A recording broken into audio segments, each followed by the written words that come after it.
My name is Mark Hunter, and this is the POP3 and SMTP presentation for ISA 4220.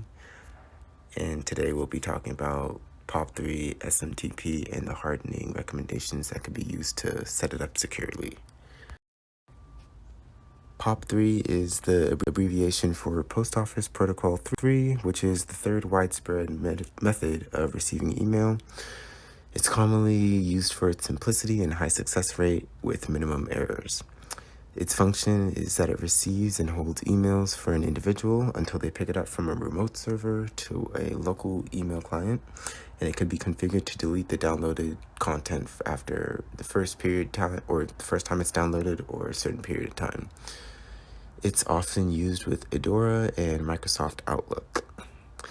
The default port that's used for POP3 is 110, and port 995 is often used for POP3 securely, and it's also used with TSL encrypted connections, while the 110 port is used for the unencrypted connections. It's more secure than using a third-party server by storing the personal data, which isn't controlled by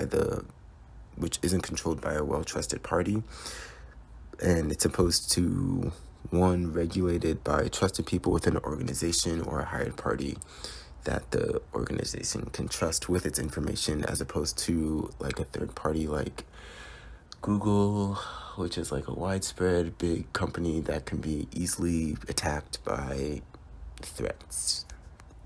In terms of not having a trusted party holding that information, the email content staying on the server that isn't controlled within the organization is open to government access with the use of legal warrants. So if an organization or if the government wanted to, snoop or look at a certain content on an email, then it could do so by getting a warrant and getting access to the content if necessary.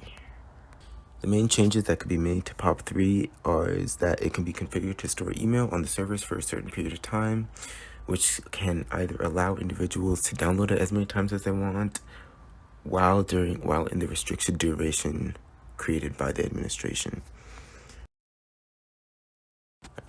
To set up POP3 on Windows, you would set up the Microsoft Exchange POP3, which is the client access service that POP3 client connects to. And there's also the Microsoft Exchange POP3 backend, which is the POP3 client connections for the client access server, which is a proxy to the backend service on the server to hold the active copy of the user's mailbox. The best ways to harden POP3 is to encrypt the emails, use strong passwords for the usernames or for the user accounts, and to regulate the activity, data, and users. For encrypting the emails, this makes it harder for a third-party threat to decipher and encrypt the content, and then it makes it safer when transferring from one server to a client, or from client to a server and a server to a server. For the strong passwords, this is just a basic tech or strategy used when securing a user profile so that third parties can't get into the account easier. And the strong password is used or created by having complex passwords, which is a mix of letters, symbols, numbers, and is at least 14 characters long.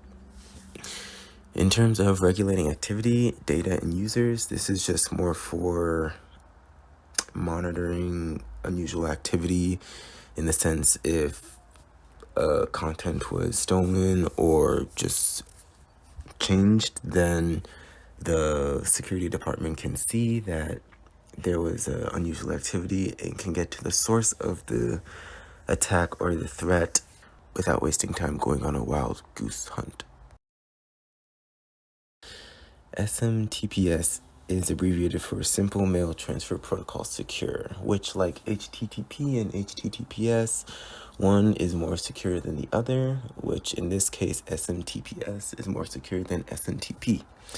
And the main difference is that SMTPS secures the actions of SMT within the transport layer security, or the TLS, and provides authentication and communication partners within the protocol in the server. The default port for SMTPS is 465, but the ports for SMTP is 25 and 587.